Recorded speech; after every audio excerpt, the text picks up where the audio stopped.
Hello everyone, कैसे हैं आप लोग? सब बढ़िया है। तो हम करेंगे आज कैपेसिटर का पार्ट 2। कैपेसिटर में भी कॉम्बिनेशन ऑफ कैपेसिटर का पार्ट 2। तो जिन्होंने पिछला लेक्चर नहीं पढ़ा है उसको सजेस्टेड वीडियो में यहाँ शो हो रहा होगा, तो उस लिंक पे क्लिक करके या तो पहले वो वीडियो देख ले, क्योंकि कंप्यूटर की ग्रुपिंग कैसे होती है आपको वो आएगा, तब आपको आज वाला लेक्चर समझ में आएगा। तो वो बेसिक लेक्चर था जिसमें हम छोटे छोटे हमने क्वेश्चंस किए थे। आज हम कैपेसिटर की जितने टाइप्स के न्यूमेरिकल आ सकते हैं, उन 4 टाइप्स हैं बेसिकली, उन्हीं के न्यूमेरिकल्स पूछे जाते हैं, तो उन्हीं को हम आज इस टॉपिक में कवर करेंगे। ठीक है, तो मैं हूं सक्षम वत्स, आपका फिजिक्स टीचर। तो बच्चों करते हैं आज का अपना लेक्चर शुरू। तो ग्रुपिंग ऑफ कैपेसिटर में देखो 4 टाइप के न्यूमेरिकल्स आते हैं। तो सबसे पहले हम टाइप 1 करेंगे। टाइप 1 में मैंने लिया है इनफाइनाइट नेटवर्क को, इनफाइनाइट नेटवर्क कैपेसिटर्स। मतलब एक ऐसी अरेंजमेंट जिसमें हमें इतने सारे कैपेसिटर दे रखे हों कि जिनकी गिनती ही संभव नहीं है, इन्फिनिटी तक है। एक एग्जांपल समझते हैं। जैसे मान लो हमें ये एक नेटवर्क गिवन है, ठीक है, ये ए पॉइंट, ये बी पॉइंट, थोड़ा और बड़ा बना लेते हैं इसको, ये लो जी, साफ साफ दिखेगा आपको। अब ये ए, ये बी पॉइंट और ये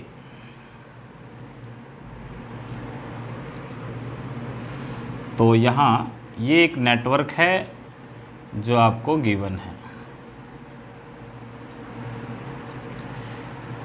टू इन्फिनिटी ऐसे,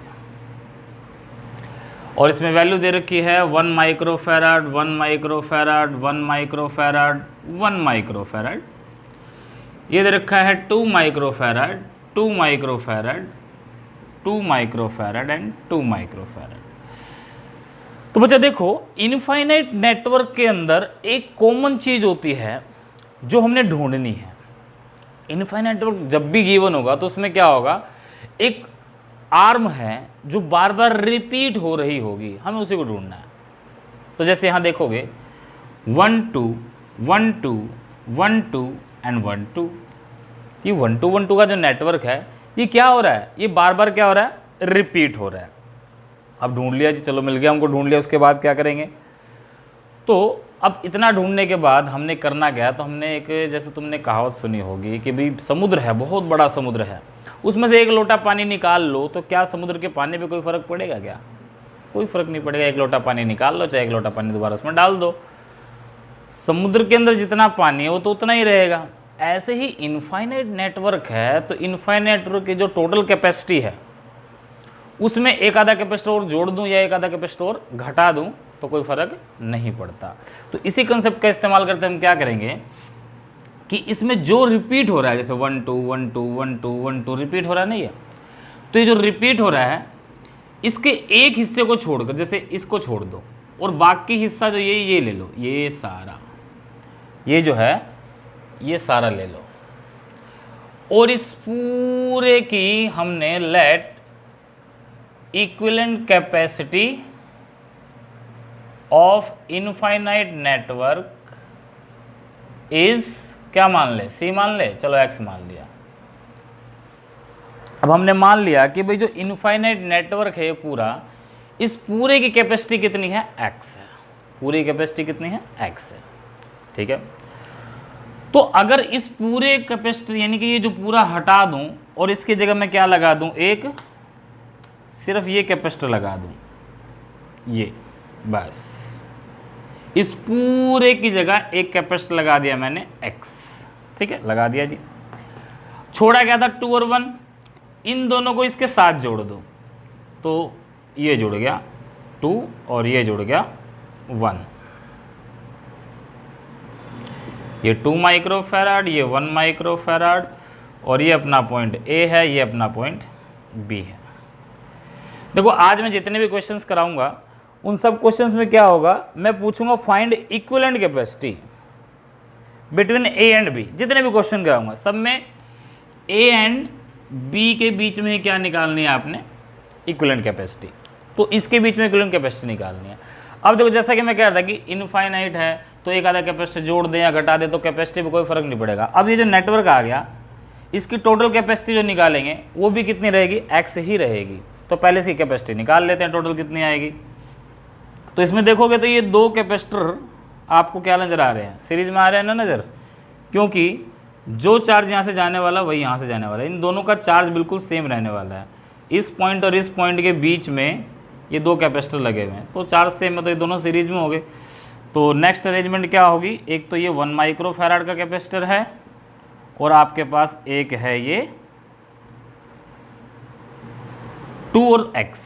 अब सीरीज में कैसे जोड़ते हैं, 1 बाय करके जोड़ते हैं, या मैंने शॉर्टकट तुम्हें बताया हुआ है क्या, c निकालने का C1 C2 upon C1 plus C2, ये फॉर्मूला होता है ना दो के लिए, तो इसको निकाल दो 2 इंटू एक्स, तो 2x अपॉन 2 प्लस एक्स रहेगा माइक्रो फैराड में, और ये कितना है 1, तो ये 1 हो गया, ये इतना हो गया। अब पैरेलल में है ये, पैरेलल में तो टोटल जोड़ोगे कितना आएगा, पैरेलल में सीधा जोड़ते हैं तो कितना होगा 2x upon 2 plus x plus 1। ये जुड़कर किसके बराबर आना चाहिए, x के बराबर ही तो आना चाहिए, क्योंकि टोटल कैपेसिटी तो x ही है, x मानी थी, चाहे जोड़ दो चाहे घटा दो x ही रहनी कैपेसिटी, तो x के बराबर रख दिया। इसका एलसीएम ले लो, एलसीएम लोगे तो क्या आएगा 2 प्लस एक्स, यहाँ से बस एलसीएम 2 प्लस एक्स आ जाएगा, तो यहाँ आ जाएगा 2x प्लस इंटू में ये कितना आ जाएगा 2 plus x equal to x into 2 plus x. भाई एलसीएम लेना तो सबको आता ही है, 2 प्लस एक्स एलसीएम आ जाएगा और यहाँ से 2 प्लस एक्स एलसीएम आ गया तो कितना हो जाएगा 2x प्लस 1 को इससे मल्टीप्लाई कर दो 2 प्लस एक्स और x इंटू 2 प्लस एक्स। तो इसको सॉल्व कर दो कितना आ जाएगा, एलसीएम बढ़ जाएगा क्योंकि इक्वल टू का हमने ले लिया पूरा ये, तो 2x प्लस एक्स ये हो गया आपका 3x plus 2, 2x plus x 3x plus 2 equal to 2x और x into x x square, ये आ गया। अब इन दोनों को उधर ले जाओ तो एक्स स्क्वेयर है प्लस 2x है, 3x उधर जाएगा तो माइनस 3x, 2 उधर जाएगा तो माइनस 2 इक्वल टू 0। तो आपके पास इक्वेशन बन गई एक्स स्क्वेयर, 3x में से 2x गया माइनस एक्स और माइनस 2 इक्वल टू 0। ये क्वाड्रेटिक इक्वेशन बन गई और इस क्वाड्रेटिक इक्वेशन को आप सॉल्व कर सकते हैं। सॉल्व करोगे ठीक है फैक्टर बना के, फैक्टर नहीं बने तो जो पहले हम मेथड यूज़ करते हैं b² माइनस 4ac वाला, वो मेथड इस्तेमाल करके भी इसको आप सॉल्व कर सकते हैं। जो आंसर आएगा प्लस का वो ले लेना है और जो आंसर प्लस का नहीं आएगा यानी कि माइनस का आ गया तो उसको हम छोड़ सकते हैं। चलो इसको मैं एक बार करके दिखा भी देता हूँ आपको कि ये क्वेश्चंस कैसे होगा। तो एक बार इसको पोज करके नोट कर लो या स्क्रीनशॉट ले लो ताकि मैं इसको साफ कर दूँ फिर ये सॉल्व कर सकूँ। चलिए तो अभी हमारे पास क्या आया है, अभी हमारे पास सोल्व होके आया है क्या, x square minus x square minus x minus 2 equal to 0। ये हमारे पास सोल्व करके x square minus x minus 2 equal to 0। अब क्या फैक्टर्स बनेंगे इसके, तो फैक्टर्स अगर बना के देखूँ मैं कि फैक्टर बनते हैं क्या, तो अगर हम इसको ये लिख दें x square minus 2x plus x minus 2 equal to 0, तो 2x में से x जाएगा तो माइनस एक्स बच जाएगा, मल्टीप्लाई करेंगे तो माइनस 2x स्क्वायर आएगा, बन गया फैक्टर, बहुत बढ़िया। तो x माइनस 2 प्लस 1 और x माइनस 2, ठीक है, ये फैक्टर बन गया इक्वल टू 0। तो ये हो गया x minus 2 into x plus 1 equal to 0। एक सेकेंड, तो यहाँ से हमने x कॉमन लिया था, यहाँ बच गया x माइनस 2, इन दोनों में से हमने एक कॉमन ले लिया, यहाँ बच गया x माइनस 2, ठीक है। तो x माइनस 2 और x प्लस 1, तो यहाँ से सोल्व करेंगे तो x माइनस 2 इक्वल टू 0 आएगा और एक आएगा x प्लस 1 इक्वल टू 0, यहाँ से x माइनस 1 आएगा, यहाँ से x प्लस 2 आएगा। तो कभी भी कैपेसिटी नेगेटिव नहीं हो सकती, इसलिए फाइनल आंसर x कितना आ जाएगा 2 micro farad is the right answer. बस सिंपल सा कॉन्सेप्ट है, यही कंसेप्ट हर इनफाइनाइट नेटवर्क में लगाना है जब भी क्वेश्चन आ जाते हैं। और जल्दी से पोज करो, नोट करो, फिर अगला क्वेश्चन देता हूँ वो आपने खुद पोज करके ट्राई करना है, ठीक है। तो जल्दी से नोट करो एक बार, चलो बढ़ते हैं आगे। तो अगला जो नेटवर्क है हमें इसी तरह का गिवन है और उसमें थोड़ी सी वैल्यूज़ मैं बदल रहा हूँ। उसको आपने सॉल्व करना है। तो देखो एक हमने ले लिया यहाँ पे, चलो एक कैपेसिटर ये ले लिया, एक कैपेसिटर ये ले लिया, लो जी, एक ये एक ये एक ये एक ये एक ये एक ये,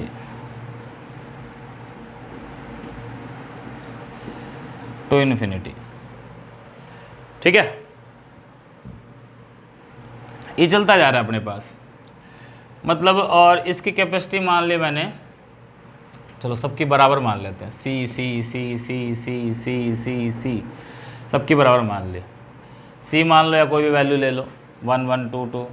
सोल्व करना है तो चलो मान लो 2 माइक्रोफैराड ले लिया हमने, सबकी value 2 microfarad 2 microfarad 2 microfarad 2 microfarad 2 microfarad, ये भी 2, ये भी 2, ये भी 2। चलो जल्दी सॉल्व करो, पोज करके जल्दी से फटाफट। ये ए पॉइंट ये बी पॉइंट, जल्दी से इक्विवेलेंट नेटवर्क निकाल के दिखा दो मुझे फटाफट, जल्दी सोल्व करो इसको। चलिए पोज करके सोल्व कर लिया होगा तुमने, हम इसको थोड़ा सा आगे सोल्व करते हैं। तो अगेन 2 2 2 2 2 2 2 2, इस नेटवर्क को छोड़ के इस पूरे का कितना मान लो x, कितना बच जाएगा ये, तो ये हो गया 2, ये 2, ये a, ये b, ये 2 माइक्रोफैराड नहीं लिख रहा, वैल्यू लिख रहा हूँ 2, और उस पूरे की मानी है हमने x। तो ये दोनों पैरेलल में हो गई, तो आंसर कितना आ जाएगा इसका, x प्लस 2। ठीक है, a इंटू बी, भाई पैरेलल में सीधे जोड़ता है, x प्लस 2 आ गया, ये 2 है। अब दो सीरीज में क्या है, C1 into C2 upon C1 plus C2, ये कॉन्सेप्ट लगाएंगे, दोनों को मल्टीप्लाई करो, 2 इंटू एक्स प्लस 2 यानी कि 2 इंटू एक्स प्लस 2, और नीचे क्या हो जाएगा 2 प्लस एक्स प्लस 2, तो क्या हो गया ऊपर 2x प्लस 4 और नीचे हो गया x प्लस 4। ठीक है, एक बार देख लो दोबारा, a इंटू बी करेंगे नहीं, C1 इंटू C2 करेंगे, 2x प्लस 4 और जोड़ेंगे तो x प्लस 4। अब ये जुड़ के किसके बराबर आएगा, c के बराबर ही आना, जुड़ करे c के बराबर ही, सॉरी x माना था ना सबका, तो x के बराबर ही आएगा। अब इसका एलसीएम ले लो, एलसीएम आ गया जी, या एलसीएम क्या लेना है इसमें, क्रॉस मल्टीप्लाई कर दो इसमें, तो कितना हो गया 2x plus 4 is equals to x square plus 4x, इसको उधर ले जाओ, तो ये हो गया एक्स स्क्वायर प्लस 4x, ये 2x उधर जाएगा, minus 2x minus 4 equal to 0, ये आ गया एक्स स्क्वायर, 4x में से 2x गया प्लस 2x और माइनस का 4 इक्वल टू 0, ये क्वाड्रेटिक इक्वेशन बन गई। ठीक है, बन गई ना, x square plus 2x, 4x में से 2x गया, 2x बच गया माइनस 4। अब इसके फैक्टर्स बनाओ, क्या फैक्टर बनेंगे, फैक्टर बनेंगे क्या, फैक्टर नहीं बनेंगे, इसमें नहीं बनेंगे, फैक्टर बनाओगे तो फैक्टर इसके नहीं बनेंगे, फैक्टर नहीं बनेंगे तो कौन सा कॉन्सेप्ट 20 के माइनस 4ac वाला, यानी कि जो सोल्व करते थे ना, minus b plus minus under root b square minus 4ac upon 2a, ये कॉन्सेप्ट लगा देना और x निकाल लेना, और यहाँ से जो x प्लस आएगा वो लेना है और जो माइनस आएगा वो नहीं लेना है। ठीक है, तो ये हमारा था पहला टाइप जिसमें हमने किया इनफाइनाइट नेटवर्क। अब हम देखते हैं अपनी दूसरी टाइप को, और जो दूसरी टाइप है वो है कनेक्शन से संबंधित, वायर कनेक्शन से संबंधित। तो देखते हैं दूसरी टाइप। तो दूसरी टाइप है अपनी वायर कनेक्शन प्रॉब्लम, वायर के साथ कनेक्शन दे रखी है कैपेसिटर की, तो उस टाइप के न्यूमेरिकल कैसे करेंगे। तो देखो, अब मान लो एक क्वेश्चन है इस तरह का, इसका पहला क्वेश्चन करते हैं, 1 2 3, ये A है जी और ये B है, ये A है और ये B है, इसकी कैपेसिटी है C, इसकी कैपेसिटी C, इसकी कैपेसिटी C। आपने बताना है A और B इनके बीच की इक्विवेलेंट कैपेसिटी कितनी होगी। ठीक है, बता दोगे, ये तो बहुत आसान सवाल है सर, इसमें क्या दिक्कत है, ये तो बहुत आसान है, सीरीज़ में है, C/3 आंसर आ जाएगा, बिल्कुल आ जाएगा। मगर अब इसमें करते हैं थोड़ा सा लोचा। लोचा क्या किया, हमने 2 वायर और उठाई और इस तरह से उसको जोड़ दिया। अब बताओ जी, कौन सीरीज़ कौन पैरेलल, क्या कॉम्बिनेशन कैसे निकालेंगे, कैसे सोल्व करेंगे। तो उसका एक बेसिक मैं मेथड बताता हूँ, वही मेथड आपने हर वायर कनेक्शन प्रॉब्लम है ना वहाँ अप्लाई कर देना, आराम से निकलेगा, बिल्कुल झकास तरीके से। और बिल्कुल जैसा बता रहा हूँ वैसा ही अप्रोच करना है, बिल्कुल आराम से करवाता हूँ। सुनो, जब भी आपको कहेगा ए और बी के बीच में इक्विवेलेंट बताओ, तो जो पहला वर्ड बोलेंगे ना ए एंड बी, तो जो बाद वाला है वो लास्ट है और जो पहले वाला है वो पहला है। मतलब जो पहला है उसको पॉजिटिव मानना और लास्ट वाले को नेगेटिव, यानी कि पॉजिटिव से नेगेटिव तरफ चार्ज फ्लो करता है ना। तो कहने का मतलब इनके बीच में हमने क्या कनेक्ट करना है, सेल को कनेक्ट करना है। इक्विवेलेंट कैपेसिटी निकालने का मतलब ये होता है। और सेल कनेक्ट करने से मतलब क्या हुआ कि मैंने ये सिरा यहाँ कनेक्ट कर दिया तो इसका पोटेंशियल V होगा, ये सिरा यहाँ कनेक्ट कर दिया तो इस B का पोटेंशियल कितना होगा, 0, बिल्कुल होगा। अब देखो यहाँ से जब हम यहाँ जाएंगे तो इस पॉइंट का पोटेंशियल भी कितना होगा, V। इस पॉइंट का पोटेंशियल भी कितना होगा, V। अब यहाँ से हम इधर गए और इधर गए, इस पॉइंट का पोटेंशियल कितना होगा। तो एक बात याद रखना हमेशा, देखो यहाँ से हम जब गए हैं तो एक वायर है। अब अगर मान लो उस वायर के, यानी यहाँ से मैं चला और यहाँ तक पहुँच गया, ये पूरी मेरी लंबी वायर है, इसके बीच में ना तो कोई रजिस्टर है, ना कोई कैपेसिटर है, ना कोई इंडक्टर, यानी कि कोई भी नहीं है, तो उस पूरे वायर का पोटेंशियल क्या रहेगा, सेम रहेगा, एक जैसा रहेगा। क्योंकि हम यहाँ ये मान के चलते हैं कि वायर का रेजिस्टेंस नेग्लिजिबल है ही नहीं, ऐसा मान के चलते हैं कैपेसिटर के अंदर कि इनका रेजिस्टेंस नेग्लिजिबल है वायर का। तो अगर इस तार के अंदर यहाँ कहीं भी कोई चीज़ नहीं है, कोई भी वैल्यू नहीं दे रखी, तो इसका मतलब यहाँ से लेके यहाँ तक का पोटेंशियल आपका क्या रहेगा, बिल्कुल बराबर रहेगा। तो यहाँ V है तो यहाँ कितना हो जाएगा, V हो जाएगा, सीधी सी बात है। अब B पे 0 था, देखो यहाँ से चले यहाँ तक कुछ भी नहीं था तो इसका भी कितना हो जाएगा, 0, ये 0, ये 0। अब ये 0 यहाँ से चला, ये गया और ये आ गया, यहाँ से लेके यहाँ तक भी कोई है क्या, कोई नहीं है, तो ये भी कितना हो गया, 0 हो गया। तो हर पॉइंट का मैंने क्या निकाल लिया जी, पोटेंशियल निकाल लिया। तो कितने पोटेंशियल है, 2 ही है, या तो V है या 0 है। तो एक तरफ लिखो V और एक तरफ लिख लो 0। V का मतलब पॉइंट A है और 0 का मतलब पॉइंट आपका B है।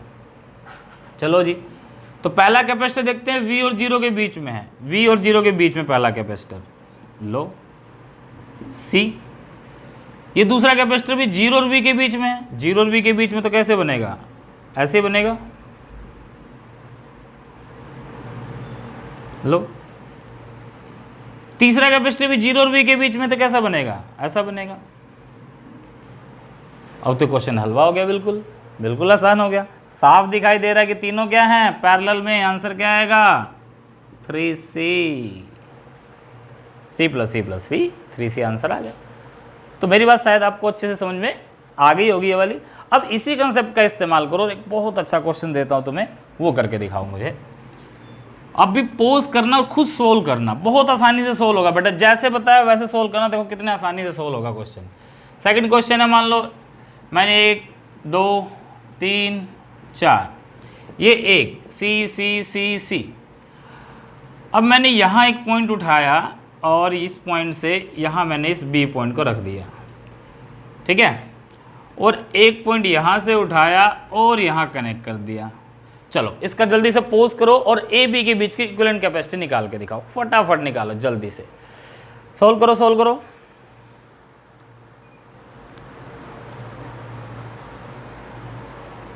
सोल्व कर लिया होगा।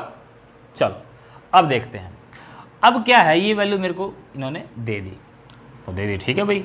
जहां A है उसको क्या मानेंगे, V, और जहां B है उसको क्या मानेंगे, 0। तो देखो यहाँ से गए यहाँ तक आए, कुछ मिला क्या, कुछ नहीं है, तो इसका मतलब इस पॉइंट का पोटेंशियल भी कितना होगा, V होगा, बिल्कुल होगा, सही होगा। चलो जी आगे बढ़ते हैं, यहाँ से गए यहाँ गए, कितना हो गया जी, 0 हो गया। यहाँ से बढ़े यहाँ गए, V हो गया, यहाँ से बढ़े यहाँ गए, 0 हो गया, ठीक है, ये हो गया 0। अब यहाँ से यहाँ गए तो कैपेसिटर आ गया, और ये, तो इसका मतलब V और 0 के बीच में लगे हुए हैं, बस खत्म बात। यहाँ भी 2 ही चीज़ है, एक V है एक 0 है, यानी कि ये B पॉइंट है और ये आपका A पॉइंट है। तो V और 0 के बीच में कितने हैं? 3, 1 2 3, लो जी 0 और V के बीच में 3 लग गए, ठीक है।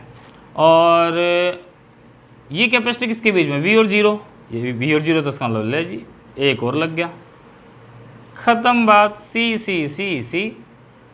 तो ये 3 सीरीज़ में हैं, 3 सीरीज़ में हैं, तो ऊपर वाला तो C है, सीरीज़ में क्या होता है 1 बाय करके जोड़ते हैं, तो कितना हो जाएगा C/3, C और C/3 टोटल कितना हो जाएगा 4C/3, ये आंसर आ गया, बस बात खत्म। C + C/3 करेंगे ना तो आ जाएगा 4C/3, ये आंसर आ गया।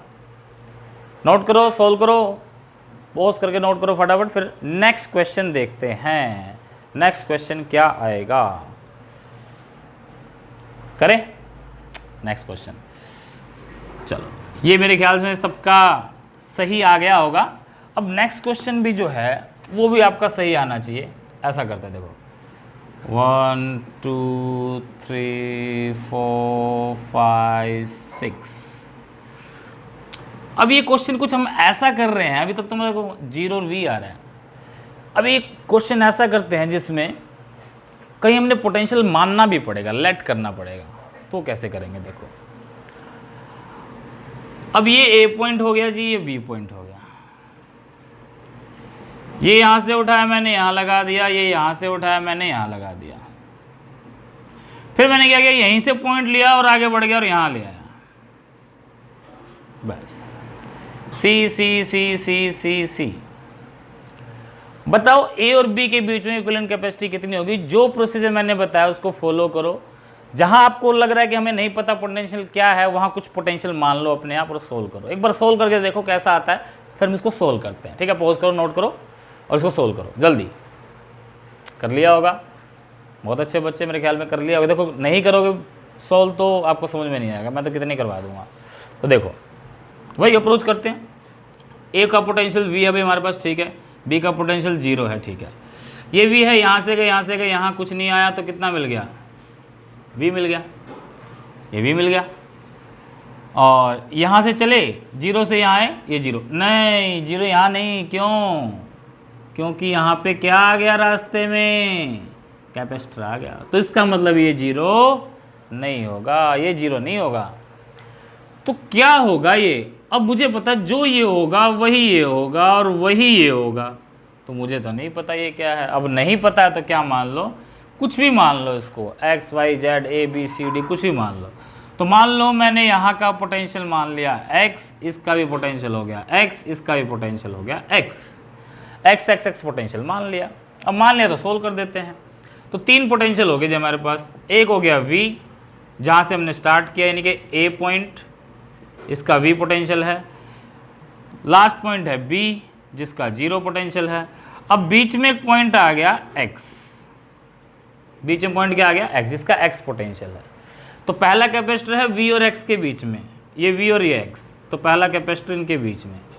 दूसरा कैपेसिटर X और V के बीच में, ये भी X और V के बीच में, लो जी एक और लग गया।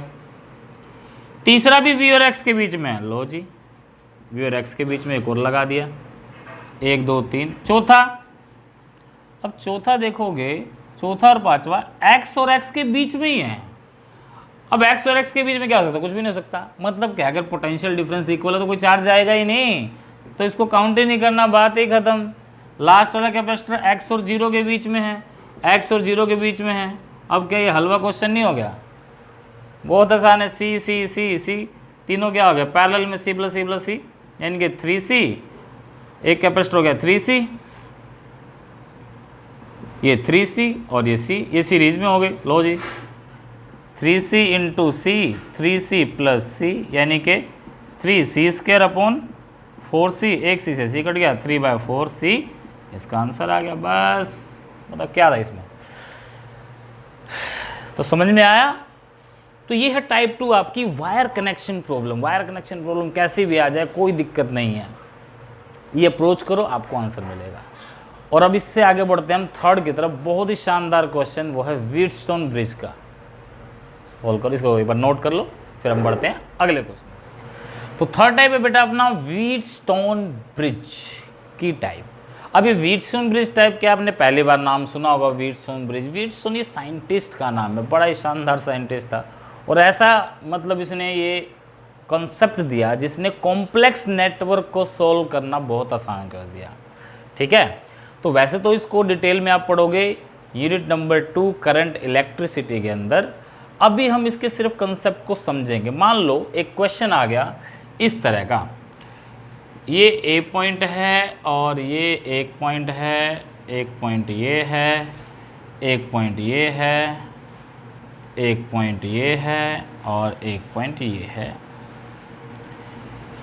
अब वो कहता है find equivalent capacity between A and B. ये वैल्यू दे दी 2 माइक्रोफैराड, ये वैल्यू दे दी 4 माइक्रोफैराड, ये वैल्यू दे दी मान लो आपको 3 माइक्रोफैराड, और ये वैल्यू दे दी 6 माइक्रोफैराड। ठीक है, 2 3 4 6 ये वैल्यू दे दी, अंदर के दे दी वैल्यू 8 माइक्रोफैराड। अब इस तरह के अरेंजमेंट में हम अगर कंसेप्ट लगाते भी हैं तो भाई उसको सोल्व करना बड़ा डिफ़िकल्ट होगा, बहुत लंबा लंबा कैलकुलेशन आएगा जिसको सोल्व करोगे। भाई यहाँ v है, ठीक है, तो इसके बाद कहीं गया नहीं, यहाँ 0 है, तो ये v और 0 रहेगा, इसको हमने मानना पड़ेगा कुछ ना कुछ, और करके उसको भी सोल्व कर सकते हैं। बट व्हीटस्टोन ब्रिज जब कंसेप्ट लगाएंगे तो बहुत आसानी से सोल्व होगा, बहुत जल्दी सोल्व होगा, तो उसी को हमने समझना। सपोज करो कि अगर मैं ये नेटवर्क यहाँ से हटा दूँ, ये कनेक्शन हटा दूँ, कितना आसान हो जाएगा ना। मान लो ये नहीं होता यहाँ पे, ये तो बड़ा आसान है, ये सीरीज़ में, ये सीरीज़ में आपस में पैरेलल में सोल्व हो जाता है। तो क्या ऐसा कुछ हो सकता है क्या? यानी कि यहाँ मैंने ये नेटवर्क लगाया है, इस पॉइंट का नाम मान लो मैंने रखा K और इस पॉइंट का नाम रखा मैंने L। अगर कुछ ऐसा हो जाए कि K का पोटेंशियल और L का पोटेंशियल बराबर हो जाए, जैसा कि पीछे भी हम करके आए थे, K और L का पोटेंशियल अगर बराबर हो गया तो यहाँ से तो कोई चार्ज ही फ्लो नहीं करेगा, अगर चार्ज फ्लो नहीं करेगा तो इसको काउंट करेंगे नहीं। ऐसा हो सकता है क्या? तो ऐसा हो सकता है। कब? वो बताया व्हीटस्टोन ब्रिज ने। अगर मान लो मैं इसको मान लूँ P, इसको मान लूँ Q, इसको मान लूँ R और इसको मान लूँ S, यानी P Q R S, तो व्हीटस्टोन ब्रिज ने कहा कि अगर P अपॉन Q और R अपॉन S ये बराबर है,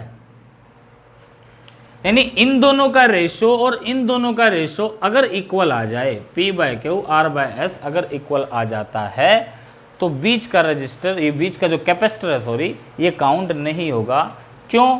क्योंकि उस कंडीशन में इस पॉइंट और इस पॉइंट का पोटेंशियल डिफरेंस क्या हो जाएगा? बराबर हो जाएगा। इस पॉइंट और इस पॉइंट का पोटेंशियल डिफरेंस क्या हो जाएगा? बराबर हो जाएगा। यानी कि पोटेंशियल ऑफ K इक्वल हो जाएगा पोटेंशियल ऑफ L पॉइंट। ठीक है, K पॉइंट का पोटेंशियल L पॉइंट का पोटेंशियल बराबर हो जाएगा इस कंडीशन पे। तो दोनों ट्रू है। या तो आप ये कह दो भी P by Q R by S होगा तो ऐसा हो जाएगा कि यहाँ का यहाँ पोटेंशियल बराबर है, या ये कहो कि भी यहाँ का पोटेंशियल अगर बराबर है तो P by Q R by S के इक्वल होगा, दोनों कह सकते हो। देखो फील करवाते हैं तुम्हें कैसे होगा, ये एक बार सोल्व करते हैं कैसा हो सकता है क्या। चलो देखते हैं। ठीक है, देखो मान लो व्हीटस्टोन ब्रिज ने जो अरेंजमेंट दी थी ना, एक्चुअली में वो अरेंजमेंट इस तरह की थी। ये अरेंजमेंट थी, ये A पॉइंट, ये B पॉइंट, यहाँ कैपेसिटर लगा दिया, यहाँ कैपेसिटर लगा दिया, यहाँ कैपेसिटर लगा दिया और यहाँ कैपेसिटर लगा दिया। ठीक है, हम मान लो ये है C1, ये है C2, चाहिए C2, ये C3, ये C4 और एक कैपेसिटर यहाँ लगा था C5। ये अरेंजमेंट इस तरह की व्हीटस्टोन ब्रिज ने दी। अब हमें पता है यहाँ का पोटेंशियल A से चलेंगे और B पे जाएंगे तो यहाँ का पोटेंशियल V होगा और यहाँ का पोटेंशियल होगा 0। जहाँ पर जाते हैं वहाँ का 0 लेते हैं, जहाँ से शुरू करते हैं वहाँ V लेते हैं। अब हमने प्रूव करना है कि भाई जैसे P by Q R by S equal होना चाहिए, यानी कि P upon Q R upon S, this by this ये इक्वल होना चाहिए। कब? जब इन दोनों का पोटेंशियल क्या है? बराबर है। या ये प्रूव कर लो कि इन दोनों का पोटेंशियल बराबर है तो ये बाय ये और ये बाय ये बराबर होंगे। तो हम पहले मान के चलते हैं कि इस पॉइंट का पोटेंशियल x है और इस पॉइंट का पोटेंशियल भी कितना है? x है। तो अगर इन दोनों का पोटेंशियल x हो गया तो ऑब्वियस सी बात है यहाँ से कोई चार्ज नहीं जाएगा और इसको हमने हटा दिया। हमने पहले मान लिया कि यहाँ है ही नहीं। क्यों नहीं है? क्योंकि पोटेंशियल हमने बराबर माना है। अगर पोटेंशियल बराबर माना तो हमारी ये कंडीशन आ जानी चाहिए। चलो देखते हैं ये कंडीशन आती है या नहीं आती है। तो मान लो V था, यहाँ से चार्ज आएगा, मान लो यहाँ से चार्ज जाता है Q1 और यहाँ से चार्ज जाता है Q2। तो Q1 यहाँ से गया यहाँ तक, Q2 यहाँ से यहाँ तक गया, यही चार्ज फिर यहाँ से Q1 आ जाएगा और यही चार्ज यहाँ से कितना आ जाएगा, Q2 आ जाएगा, वापस टोटल बन जाएगा Q, यहाँ भी वापस कितना आ जाएगा, टोटल Q। ठीक है, तो जरा अप्लाई करते हैं। अब देखो इस पॉइंट से इस पॉइंट तक का पोटेंशियल डिफरेंस कितना है, V माइनस एक्स है, V माइनस एक्स। भाई चार्ज यहाँ से यहाँ जा रहा तो ये हाई हुआ, ये लो हुआ, तो V ज़्यादा है, x का में डिफरेंस कितना होगा, V माइनस एक्स। और कैपेसिटर के अक्रॉस V का फार्मूला क्या होता है, Q/C होता है ना। तो यहाँ चार्ज कितना हो जाएगा, Q1 कैपेसिटी C1। चलो जी बढ़िया है। अब यहाँ से यहाँ जाते हैं, ये भी V माइनस एक्स होगा, बिल्कुल होगा। ये हो जाएगा Q2/C2 होगा कि नहीं होगा, Q2/C2 C3 है, सॉरी Q2/C3। ठीक है, ये हो गया। ठीक है, अब यहाँ देखो, यहाँ से चार्ज यहाँ जा रहा है तो x ज़्यादा है, 0 कम है, तो इसका मतलब x minus 0 is equals to charge by capacity. तो Q1/C2 और यहाँ से भी x माइनस 0 क्योंकि यहाँ से यहाँ चार्ज जा रहा है, तो x minus 0 is equals to कितना होगा, चार्ज कितना है, Q2/C4। अब देखो इन दोनों इक्वेशन की लेफ्ट साइड इक्वल है तो क्या इनकी राइट साइड इक्वल होगी, यानी कि Q1/C1 क्या इक्वल हो जाएगा Q2/C3 के, बिल्कुल हो जाएगा। तो Q2 को इधर ले आओ, Q1/Q2 कितना हो गया, C1/C3। ये इक्वेशन आ गई।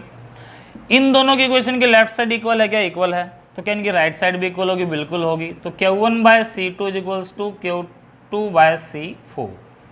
यहाँ से भी Q1/Q2 निकालो, कितना आएगा, C2/C4।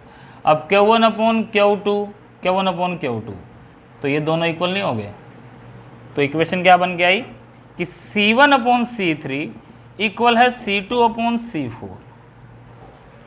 This by this and this by this, ये बराबर हमने प्रूव कर दिया कि इस पॉइंट का पोटेंशियल बराबर मान के।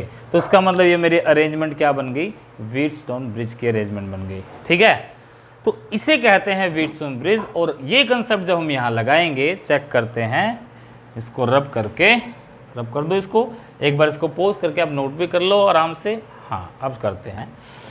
तो क्या इस कंसेप्ट को हम आगे बढ़ाएं, जब कैसे होगा, देखो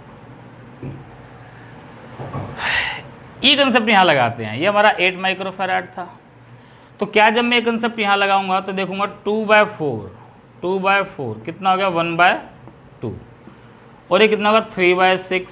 ये भी कितना है, 1/2 रेशियो बराबर आ गया। तो इसका मतलब क्या है, ये व्हीटस्टोन ब्रिज है। ये क्या है, ये व्हीटस्टोन ब्रिज है। अगर व्हीटस्टोन ब्रिज है तो क्या करेंगे, कंसेप्ट लगाएंगे, यहाँ से पास होगा नहीं तो बन जाएगा ये इस तरह से, 1 2, यहाँ से 1 2, ए और बी 2 3 4 6, ये सीरीज़ में, ये सीरीज़ में और ये आपस में पैरेलल में।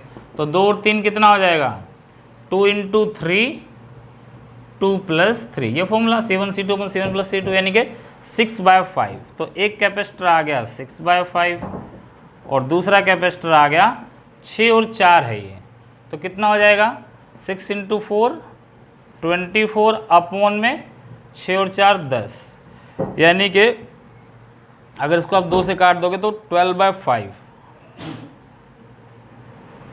ठीक है, इनको जोड़ लो, 6/5 + 12/5 18/5 माइक्रोफैराड। ये आंसर आ जाएगा, बस बात खत्म। बड़ा सिंपल सा क्वेश्चन था। चलो अब एक क्वेश्चन आप ट्राई करो, इसको नोट कर लो एक बार, फिर नेक्स्ट क्वेश्चन मैं दिखता हूँ, जल्दी से इसको ट्राई करो, फिर आगे बढ़ते हैं। तो जो नेक्स्ट क्वेश्चन है, नेक्स्ट क्वेश्चन आ रहा है आपके कंप्यूटर स्क्रीन पे, ये रहा 1 2 3। कहोगे सर ये तो हमने किया था अभी, बिल्कुल किया था। लो जी, ये करो, कहोगे सर हमने ये तो अब भी किया था, बिल्कुल किया था, तो लो थोड़ा सा चेंज कर देते हैं, 1 और ये 2, सी सी सी सी आई सी, ये आ गया। चलो निकालो और ऑप्शन दे देता हूँ तुम्हें, A B C D, C2C 3C C/2। चलो 4 ऑप्शन है, चारों में से बता दो कौन सा ऑप्शन सही है। जल्दी पोज करो और इसको सॉल्व करो, जल्दी जल्दी फटाफट। चलो सबने सॉल्व कर लिया होगा, तो देखते हैं इसका सही जवाब क्या होगा। देखो वही अप्रोच, वायर कनेक्शन प्रॉब्लम भी दिख रही है हमें इसके अंदर, थोड़ा सा वो अप्रोच लगाते हैं और थोड़ा व्हिटस्टोन ब्रिज लगाते हैं। कैसे, देखो यहाँ मेरा पोटेंशियल V होगा पक्का, क्योंकि A से स्टार्ट करूँगा, यहाँ मेरा पोटेंशियल 0 होगा। अब मैं यहाँ से जब यहाँ जाता हूँ तो मुझे बीच में मिल गया, तो इसका V नहीं होगा, बिल्कुल नहीं होगा। यहाँ से यहाँ जाता हूँ तो इसका भी V नहीं होगा, बिल्कुल नहीं होगा। तो नहीं होगा तो इसका X मान लो, इसका Y मान लो। X मान के और Y मान के हमारे पास कितने हो गए, 1 2 3 और 4। तो एक हो गया हमारे पास V, एक होगा हमारे पास 0, यानी कि ये A पॉइंट हो गया, ये B पॉइंट हो गया। एक हो गया हमारे पास X और एक हो गया हमारे पास Y। तो पहला कैपेसिटर ये है, मान लो इसको पहला मानते हैं, तो V और Y के बीच में है, V और Y के बीच में, लो जी V और Y के बीच में कितना है, C। V और Y के बीच में कितना है, C। फिर देखते हैं दूसरा कैपेसिटर, C और X, Y और X के बीच में है, C, Y और X, लो जी C हो गया। तीसरा कैपेसिटर है X और किसके बीच में, 0 के बीच में, X है अपना ये और 0 है ये, लो जी। फिर ये वाला किसके बीच में है, V और X के बीच में, तो ये V रहा, ये X रहा, लो जी। ये किसके बीच में है, Y और 0 के बीच में, ये Y ये 0, C ये भी C ये भी C, C/C ये पॉइंट है ना, दिस बाय दिस प्रूव करना होता है, ये प्रूव हो रहा है, तो इसका मतलब ये काउंट होगा नहीं। तो ये कितना हो जाएगा, C और C/2, यानी कि एक कैपेसिटर आ गया C/2, C और C सीरीज में है, तो ये भी कितना आएगा, C/2। ये A ये B और C/2 कितना हो गया, C/2 पता नहीं कैसे है, सीरीज में था 2 से डिवाइड कर दी कि बार बार सेम क्वेश्चन बार बार है, यानी कि सेम कैपेसिटी बार बार है, तो उतने से डिवाइड हो जाती है। 1/C करें तो भी ये आंसर आएगा, C/2 आ गया, यहाँ से C/2 टोटल कितना आंसर आ गया, C। तो ऑप्शन हो जाएगा फर्स्ट, कोई दिक्कत नहीं होगी। आई थिंक सबका आ भी गया होगा।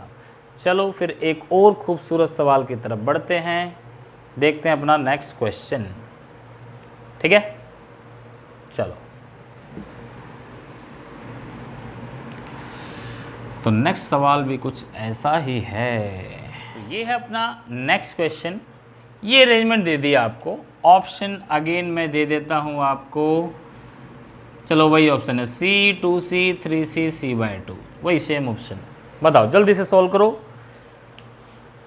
ज़रा पोज करो, नोट करो, सोल्व करो। ये भी व्हिटस्टोन ब्रिज है, इसमें कहीं ना कहीं मैं हिंट पहले ही दे रहा हूँ आपको, मगर आपने वो तो ढूंढना पड़ेगा। क्या व्हिटस्टोन ब्रिज बन रहा है या नहीं बन रहा है, बन रहा है या नहीं बन रहा है, देखते हैं। करो जी, कर लिया होगा, चलो देखते हैं सॉल्यूशन। ये हो गया हमारे पास V, बिल्कुल हो गया। यहाँ से बड़े यहाँ तक गया, कुछ नहीं मिला, तो इसका भी V हो गया। यहाँ से यहाँ तक गया कैपेसिटर, तो इसका V नहीं हो सकता, जो इसका होगा वही इसका होगा, क्योंकि एक वायर से कनेक्ट है। इसका भी नहीं पता। चलो ये 0 है, तो ये कितना होगा 0, ये कितना होगा 0, ये कितना होगा 0। तो हमें 2 पॉइंट्स का नहीं पता, तीसरे का भी नहीं पता, मगर इसका सेम ही है, तो हम कहेंगे 2 पॉइंट का नहीं पता। तो मान लो इसका हमने मान लिया X, इसका हमने मान लिया Y, बात ख़त्म। तो हमारे पास पॉइंट हो गए 1 2 3 और 4, तो वैसा ही बना लें। तो A पॉइंट हो गया मेरा ये V वोल्ट वाला, बी पॉइंट हो गया ये 0 वोल्ट वाला, ये एक्स पॉइंट मान लिया, ये वाई पॉइंट मान लिया। चलो भाई शुरू करते हैं हम यहाँ से। पहला है वी और एक्स के बीच में, लो जी ये वी और एक्स हो गया। फिर इन दोनों को लेते हैं, y और v के बीच में है ये c, y और v के बीच में है c, y और v के बीच में, y और x के बीच में, y और x के बीच में है जी ये लो, ये भी c है, सबकी कैपेसिटी c है यहाँ पे। यहाँ तक हो गया। v और 0 के बीच में c है, v और 0 के बीच में भी c है, कोई बात नहीं, लो जी ये हो गया। अब ये जुड़ तो सकता नहीं, तो इस तरह से डिनोट करते हैं इसको, है ना, लो ठीक है। y और 0 के बीच में भी क्या है, c है, तो y और 0 के बीच में भी c है, लो जी ये बच गया। x और 0 के बीच में, x और 0 के बीच में, तो ये अरेंजमेंट है अपनी c c c c। चलो तो इसको अगर देखेंगे तो दिस बाय दिस और this by this condition true होगी, ये वाला पॉइंट तो हमारा कटेगा कटेगा, पक्की बात है। तो नई अरेंजमेंट क्या ऐसी बन जाएगी, मतलब ऐसे जाके ये सी और ये सी, ये बीच का पॉइंट था x, लो जी ये ए पॉइंट है, ए और बी के बीच में है, ये बी पॉइंट है, ये ए पॉइंट है, इसके बीच में भी कितना कैपेसिटी है c, और ये तीसरी आ गई, ये बीच वाला पॉइंट था y, तो c c c c कितना हो गया, c और c हो गया c/2, फिर आ गया ये c, और फिर अगेन ये क्या आ गया c/, ये a ये b पैरेलल में है, पैरेलल में तो क्या करोगे, सीधे जोड़ दोगे, c/2 plus c plus c, आधा और आधा पूरा और पूरा तुमको क्या कह रहे हो सर, तो भाई 1 और आधा 1.5 और आधा 2 हो गया ना, तो 2c, आंसर कितना आ जाएगा b, answer will be 2c, ठीक है। तो ये इसका आंसर आ गया। अब एक बात और समझो, देखो व्हीटस्टोन ब्रिज जब भी आए और सारी वैल्यूज बराबर दे रखी हैं, सी सी सी सी 50 50 50 40 40 40 20 20 20, और तुम्हें दिख रहा है व्हीटस्टोन ब्रिज है, तो उसका आंसर भी वही होता है जो वैल्यू दे रखी होती है। अगर मान लो सारी सी सी सी दे रखी है तो आंसर सी आएगा, जैसा पिछले केस में था। अगर आंसर 20 20 20 20 दे रहे तो 20 ही आएगा, 50 50 50 दे रहे तो 50 ही आएगा। व्हीटस्टोन ब्रिज में अगर सारे रेजिस्टेंसेज या सारे कैपेसिटेंस इक्वल दे रखे हैं तो आंसर भी वही होता है, इक्वल नहीं दे रखे तो ऐसे सोल्व करना होता है। चलो नोट कर लो, फिर बढ़ते हैं हम टाइप 4 की तरफ। तो नेक्स्ट टाइप है पैरेलल प्लेट प्रॉब्लम्स। अब पैरेलल प्लेट जो प्रॉब्लम है वो क्या है, तो कई बार आपको इस तरह की प्लेट्स गिवन होंगी, कैपेसिटर ना दे के आपको इस तरह प्लेट दे देंगे, 1 2 3 4 प्लेट्स दे दी। और मैंने बताया भी था कि इस तरह की प्लेट जब कॉम्बिनेशन करते हैं तो इसका फ़ायदा क्या होता है, हमारी प्लेट्स की बचत हो जाती है ना। जैसे मैंने पीछे बताया था कि जब 4 प्लेट लगाएंगे हम, 1 2 3 4 प्लेट के लगाने से हमें कितने कैपेसिटर मिल जाएंगे, 3 कैपेसिटर मिल जाएंगे, ठीक है। और 3 कैपेसिटर मिल जाएंगे तो बचत कितने की हुई, क्योंकि 4 प्लेट के लिए 4 कैपेसिटर के लिए 8 प्लेट चाहिए, सॉरी 3 कैपेसिटर के लिए 6 प्लेट चाहिए, और यहाँ प्लेट लगी हैं 4, तो 2 प्लेट की बचत होगी, मैंने बताया था कैपेसिटर वाले लेक्चर में। खैर अब क्वेश्चन कैसे आएगा, ये प्लेट दे दी आपको, सारी एक जैसी हैं, ईच हैविंग इक्वल एरिया, सबका एरिया ए है, और जो डी है वो डिस्टेंस है बिटवीन ईच प्लेट, ठीक है। यानी कि इसके बीच का डिस्टेंस है डी, इसके बीच का डिस्टेंस भी है डी, और इसके बीच का सबका बराबर बराबर है। अब क्या किया, ये पहली प्लेट, ये दूसरी, ये तीसरी, ये चौथी, पहली और तीसरी प्लेट को यहाँ एक वायर से जोड़ दिया, इस तरह से जोड़ दिया भाई, ऐसे तार लग जाए ना, इसका मतलब ये वायर है। पहले और तीसरे को एक वायर से जोड़ दिया और इसको दे दिया V पोटेंशियल, और जो चौथी प्लेट थी इसको दे दिया 0 पोटेंशियल। मतलब ये पॉइंट हो गया आपका A और ये पॉइंट हो गया आपका B, और वो कहेगा कि इसकी इक्विवेलेंट कैपेसिटी बताओ कितनी होगी।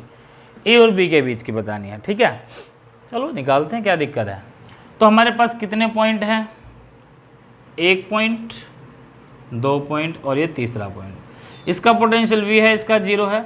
अब जिसका नहीं पता उसका मान लो इसका पोटेंशियल मैंने x माना, इसका x है, तो इस वायर में कहीं और कुछ चीज़ तो है नहीं, सीधी तो वायर है, तो इसका पोटेंशियल भी कितना होगा, x होगा। तो हमारे पास 3 पॉइंट हो गए, एक हो गया V जो स्टार्टिंग पॉइंट है, एक हो गया 0 जो एंडिंग पॉइंट है, यानी कि A पॉइंट या B पॉइंट, और उनके बीच में एक पॉइंट है x पॉइंट। तो x और ये V, देखो यहाँ पोटेंशियल V है, ठीक, यहाँ पोटेंशियल x है, यहाँ पोटेंशियल 0 है। तो V और x के बीच में एक कैपेसिटर हो गया, तो V और x के बीच में एक कैपेसिटर हो गया, ठीक है। फिर से V और x के बीच में एक कैपेसिटर ये हो गया, लो जी एक और हो गया। फिर x और 0 के बीच में एक हो गया। बस अब तो हलवा क्वेश्चन हो गया, ये सोल्व कर दो। ये दोनों क्या हो जाएंगे, C C C। अच्छा, इनमें हर एक में कैपेसिटी कितनी होगी, epsilon not A upon D, क्योंकि सबका एरिया सेम है, सबका डिस्टेंस सेम है, और सबके बीच में हम एयर लेके चले हैं, यानी कि हर प्लेट के बीच में कोई और मीडियम नहीं है बल्कि एयर है। मीडियम क्या, अगर मीडियम बदल जाए तो चीज़ें बदल जाती है, वो हम आगे लेक्चर्स में करने वाले हैं। अभी हम इसको एयर लेके चल रहे हैं। तो सबकी कैपेसिटी बराबर है, तो C और C कितना हो जाएगा, ये 2C। तो एक कैपेसिटर हो गया 2C और एक कैपेसिटर हो गया जी आपका C। तो A और B के बीच में क्या होगा, 2C into C upon 2C plus C, यानी कि 3C। एक C से C कट जाएगा, 2/3C आंसर आ जाएगा। कोई शक, कोई सवाल? आई थिंक आपको समझ में आ गया होगा। तो चलो एक क्वेश्चन ट्राई करते हैं, इसको नोट कर लो। Try next question. तो नेक्स्ट क्वेश्चन है बेटा, देखो बड़े ध्यान से, वही प्लेट है 1 2 3 4। अब मैंने इसको कनेक्शन, इसको V दे दिया, इसको 0 दे दिया। चलो यानी कि A पॉइंट दे दिया, ये B पॉइंट, ये आपका A पॉइंट है, ये B पॉइंट। जल्दी से निकाल के बता दो फटाफट, ठीक है। निकाल लिया को देखो। अब A पॉइंट है तो यहाँ V वोल्ट, B पॉइंट है तो यहाँ 0, इसको मान लिया X, तो ये भी कितना होगा X। तो बड़ा आसान है, V 0 बीच में x, तो V और x के बीच में एक कैपेसिटर, V और 0 के बीच में, V और 0 ये है ना, इसके बीच में एक कैपेसिटर, और 0 और x के बीच में एक कैपेसिटर। कहाँ गया ये 0, देखो V और x इसके बीच में कैपेसिटर है, ये रहा जी V और x के बीच में कैपेसिटर है, ठीक है। और V और x के बाद हमारा कौन सा क्वेश्चन आ गया फिर, V और 0 के बीच में, तो V और 0 के बीच में ये आ गया। और उसके बाद क्या आया फिर, 0 और x के बीच में, ये 0 और x के बीच में, तो ये x है, ये 0 है, लो जी ये लगा दिया, ये हो गया। तो ये अरेंजमेंट अपने पास आ गई। अब देख लो V और 0, तो ये दोनों क्या हो गए सीरीज में, C C C, ये सीरीज में हो गए, तो C/2 प्लस C, तो 3C/2 आंसर आ जाएगा, बात खत्म।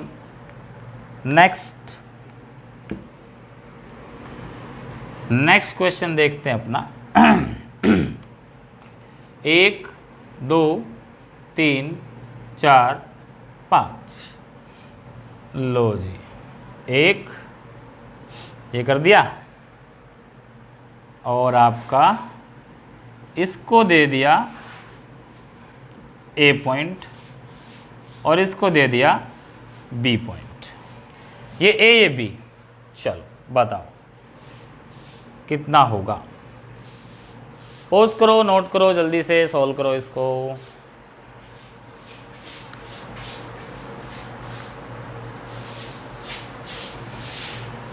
चलो तो सॉल्व कर लिया होगा, देखते हैं। A दिया तो ये V हो गया, ये B दिया तो ये 0 हो गया, इसका मैंने मान लिया x, तो ये भी हो गया x। ये मान लिया हमने y, पता नहीं था मैं, इस पॉइंट का तो नहीं पता था ना, ये सारी चीज़ें मान ली। तो ये x, ये y, ये v और ये x और ये 0। तो हमारे पास पॉइंट हो गए 1, 2, 3 और 4। तो एक पॉइंट हो गया A जो v वोल्ट का है, लास्ट पॉइंट हो गया अपने पास B जो 0 का है, और एक पॉइंट हो गया अपने पास x, मान लो ये x है, एक पॉइंट y, तो x और y मान लो ये y पॉइंट यहाँ मान लिया। चलो, तो ये x और y के बीच में एक कैपेसिटर आ गया, x और y के बीच में, लो जी एक कैपेसिटर ये x और y के बीच में है। y और v के बीच में, y और v के बीच में एक कैपेसिटर ये लग गया। v और x के बीच में, तो v और x के बीच में एक कैपेसिटर लग गया। x और 0 के बीच में एक कैपेसिटर लग गया, ख़त्म। देखो दोबारा कर लो, x y, y v, y और v, v x, तो v और x के बीच में x 0, तो ये आ गया। बस इसमें क्या है, कोई दिक्कत ही नहीं है। ये दोनों हो जाएंगे सीरीज में, c c c c, c और c कितना हो गया, c/2, c और c c/2, और c/2 और c कितना हो गया 3c/2। पैरेलल में तो जोड़ देंगे, बच गया ये c। सीरीज में क्या करेंगे, 3c/2 into c, 3c/2 plus c, इसको सोल्व कर लेना, आंसर मिल जाएगा। तो मेरे ख्याल से ये समझ में आ गया होगा सबको। तो एक क्वेश्चन तुम्हें असाइनमेंट के लिए दे रहा हूँ, 1 2 3 4 5, लो 1 और ये 2, ये है आपका v और ये है 0। 1 2 3 4 5 प्लेट, इस पहली को चौथी से जोड़ दिया और तीसरी को पांचवी से जोड़ दिया और इसको v दे दिया, इसको 0। इसको सोल्व करना और आंसर निकालना, ठीक है। तो ये था आज का अपना लेक्चर, जो ग्रुपिंग ऑफ कैपेसिटर का एडवांस लेक्चर था, और इसमें हमने सारी टाइप्स कवर कर ली हैं। अगर आपने ये वीडियो देख ली तो उसके बाद आपको कोई भी वीडियो देखने की जरूरत नहीं है, मन करे तो वैसे देखो, मगर इसमें सारी टाइप मैंने कवर की है।